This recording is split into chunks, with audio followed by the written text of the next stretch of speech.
On my birthday, I wanted to share my pregnancy. Instead, my fiancé gave me a box. Inside was a note saying, "I'm done with you. You're worthless, and I deserve more." Everyone laughed as he left. Our friends turned to me expecting a breakdown.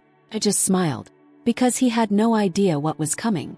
2 months later, he was crying outside my house, begging me back. "Hey Reddit, I need to get this off my chest because it's been haunting me lately. My name's Katie, and I spent 3 wild years with Justin. 3 years that started like a cheesy rom-com and ended, well, you'll see. We met at a mutual friend's barbecue, hit it off over burnt hot dogs, and a year later, we were shacking up in a cramped apartment. Money was tight, think ramen for dinner tight, but we laughed it off, dreaming about a house with a porch swing, trips to Europe, maybe even a kid or two. I thought we were solid, you know? But here's the thing. Justin had this obsession with looking good, like really good. Fancy cars, Instagram-worthy dinners, the whole perfect couple vibe. I'd roll my eyes when he'd spend hours picking the right filter for a selfie, but I let it slide. To me, it was just his quirky flaw, like how I can't stop binge-watching true crime docs. We'd still cuddle up and plan our future, so I figured we were on the same page. I mean, who doesn't want a cute little family someday, right? Looking back though, I can see the red flags waving like parade banners. He'd get weirdly annoyed if I suggested skipping a night out to save cash, or if I didn't hype up his latest car mod on social media. I'd brush it off, telling myself, "Katie, he's just proud, he'll grow out of it." Spoiler, he didn't. I was so caught up in the cozy bubble we'd built that I didn't notice how much he cared about the spotlight, and how little he cared about what was underneath it all. It's funny how you don't see the cracks until they're gaping holes. We were together for 3 years, and I thought I knew him inside out. His coffee order, his weird laugh, the way he'd hum off-key in the shower. But there's this nagging feeling now, like maybe I was just a prop in his perfect little show. Did he ever really see me, or was I just part of the aesthetic? I started feeling off, exhausted, queasy, like I'd eaten bad takeout but worse. One rainy afternoon, I grabbed a pregnancy test on a whim, locked myself in the bathroom, and stared at those 2 pink lines like they were a glitch in the Matrix. Pregnant. Me. At 28. With a boyfriend who cared more about his car's wax job than our future. What the hell was I supposed to do? I didn't tell Justin right away. Couldn't really. I spent a week pacing our tiny apartment, Googling first trimester tips, and stress eating pickles straight from the jar. Finally, I spilled the beans to my best friend, Barbara, over coffee. She's the practical one. Immediately started listing baby gear costs and OBGYN recommendations while I just nodded, still half in shock. "Katie, you've got this," she said, squeezing my hand. Her calm vibe was the only thing keeping me from spiraling. Here's where I got this wild idea. I'd announce it at my birthday party. Picture it, friends, family, balloons, the whole vibe. I'd drop the news like a feel-good bombshell, and everyone would cheer, right?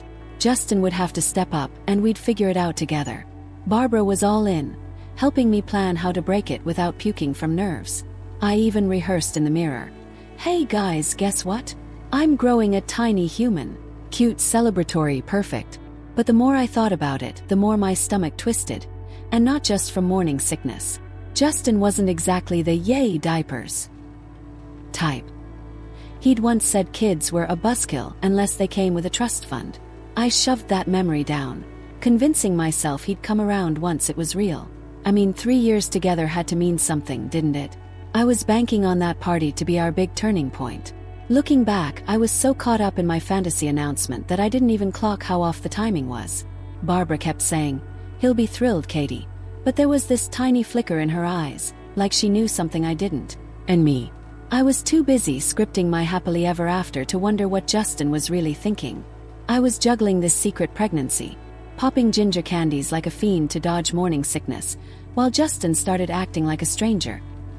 He'd roll in late, 11 p.m. midnight, muttering about work stuff, then crash on the couch with his phone glued to his face.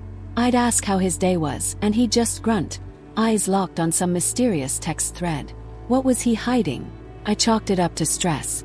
He worked at this car dealership, always griping about quotas, so I figured he was just burned out.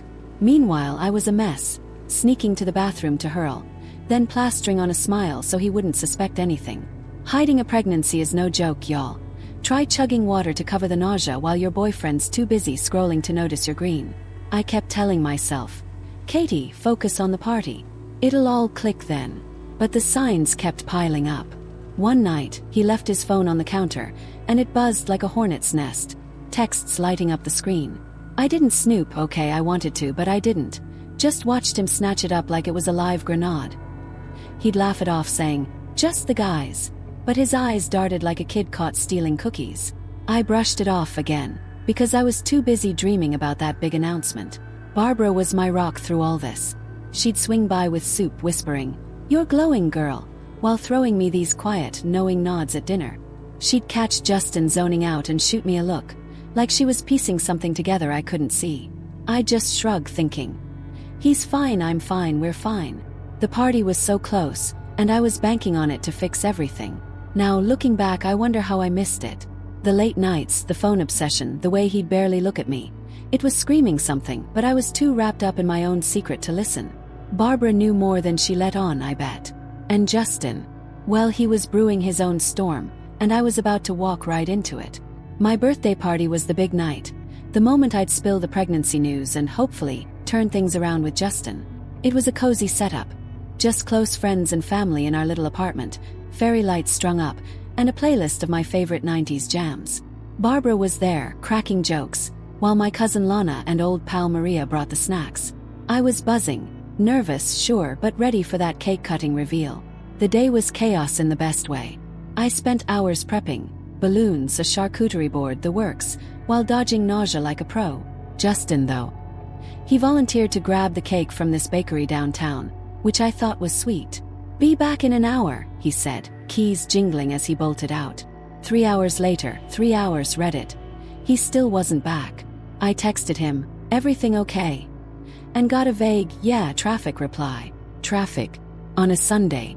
When he finally strolled in, cake box in hand, the party was already in full swing. Everyone cheered, oblivious to my side-eye. The vibe was warm. Lana belting out karaoke, Maria spilling wine and laughing about it, Barbara hovering like my personal hype woman. I kept glancing at Justin, who looked off.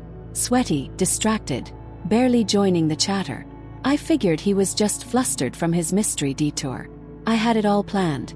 We'd cut the cake, I'd clink my glass, and boom, baby news. I could already see their faces lighting up. Hear the gasps, feel the hugs. Justin would have to smile, right?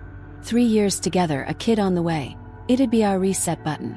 I clung to that hope like a lifeline, ignoring how he kept checking his watch like he had somewhere else to be.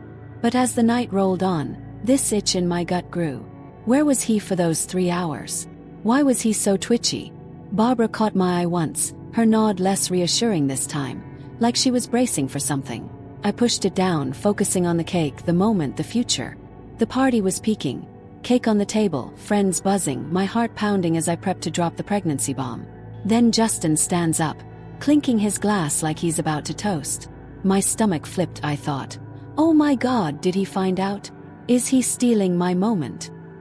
He locked eyes with me, all intense, and I froze, glass in hand, waiting for whatever came next.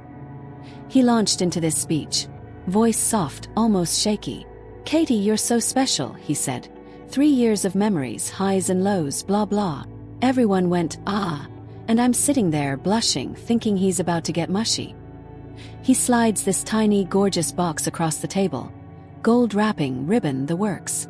My mind's racing, a ring. A necklace. A sweet gesture to kick off our next chapter. I untied it, hands trembling, with all eyes on me. Opened it. No jewelry, just a folded note. I unfolded it, smiling like an idiot, and read, "Katie, I'm done. You're useless. I deserve better." My brain short-circuited. The room went dead silent for like 2 seconds. Then Justin smirked and everyone laughed. Laughed. Like it was a prank. Barbara's jaw dropped. Lana choked on her wine. Maria just stared. I looked up, and he was already grabbing his jacket, heading for the door. I sat there, note in hand, cake uncut, my big announcement stuck in my throat.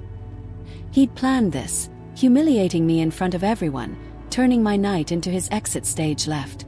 The laughter stung worse than the words. Was it a joke to them? Did they know? My eyes burned, but I didn't cry, not yet. Justin walked out, slamming the door, leaving me with a room full of awkward stares and a gift that gutted me. Here's the kicker, read it. I didn't say a word. Not about the baby, not about the hurt, just sat there letting it sink in. They thought I'd break, but something clicked instead. He thought he'd won, that he'd crushed me. Oh, he had no idea what was coming. After Justin's brutal birthday stunt, dumping me with that note in front of everyone, I didn't scream or sob like they expected. I just smiled, folded the paper, and cut the damn cake. "More for us," I said, voice steady, while Barbara whispered, "You okay?" And the others shuffled awkwardly. Inside, I was boiling, but I wasn't about to give him the satisfaction of seeing me crack. Nope, I was plotting. See, Justin didn't know me as well as he thought. Over the next 2 months, I got busy, quietly.